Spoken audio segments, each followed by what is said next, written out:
Saya heran mendengar komentar-komentar yang miring terkait dengan kehadiran Paus Fransiskus yang saya kagumi itu.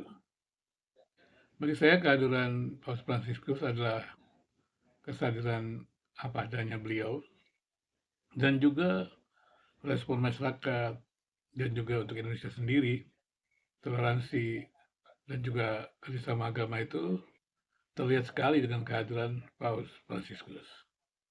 Saya bisa melihat sapaan daripada Imam Besar Istiqlal terhadap Paus Fransiskus yang begitu tulus. Demikian juga saya bisa melihat sapaan dari Paus Fransiskus yang begitu tulus. Dan ketika mereka mengekspresikan persaudaraan sebagai sesama orang yang beriman, saya melihat hal itu secara tulus. Tapi mengapa masih saja ada orang yang berbicara miring terkait dengan hal itu? Misalnya saja terkait dengan kristenisasi. Banyak orang berpikir bahwa agama itu sesuatu yang ditransfer, sesuatu yang dipaksakan. Sebetulnya sama sekali tidak. Bahkan sekarang kalau kita mengerti tentang model pembelajaran, sekarang belajar itu juga bukan transfer ilmu pengetahuan. Tapi belajar itu adalah setiap individu itu mengkonstruksi. Nah, pada satu sisi yang lain kita juga bisa melihat hasil konstruksi yang beragam dari peristiwa yang sama itu memang terjadi karena ada hal yang berbeda dalam pemikiran setiap individu tersebut. Namun persoalannya adalah ketika kita mengkonstruksi sebuah peristiwa, sebuah kejadian, dan kemudian kita membangun sebuah teori dari kejadian-kejadian tersebut, maka kita juga harus memahami prosedurnya. Kita harus memahami bahayanya, apa yang ada dalam pikiran kita yang menimbulkan kita berinterpretasi yang berbeda terhadap orang lain misalnya.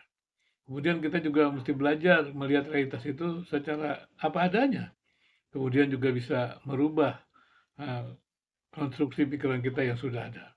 Jadi ada rekonstruksi kembali. Jadi soal belajar itu memang sesuatu yang tidak mudah dan setiap individu, kelompok harus memahami. Apalagi di tengah-tengah arus informasi yang sangat luar biasa ini.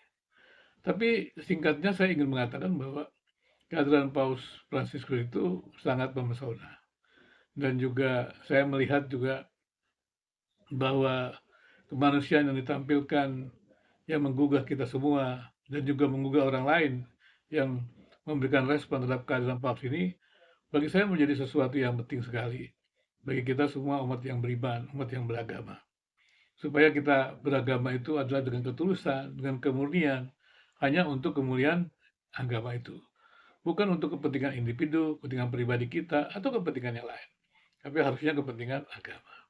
Kita mestinya berhenti melakukan politisasi agama, menggunakan agama untuk kepentingan politik. Kita juga berhenti menggunakan agama untuk mendapatkan kedudukan tertentu, kekayaan tertentu. Tapi biarlah beragamalah dengan tulus.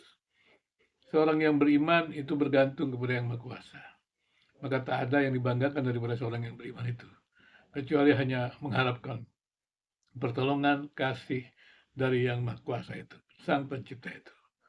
Marilah kita beragama dengan tulus, beragama dengan bergantungan kepada Sang Cipta, dan kemudian membangun hidup bersama yang baik dengan sama. Bukan saling menghancurkan.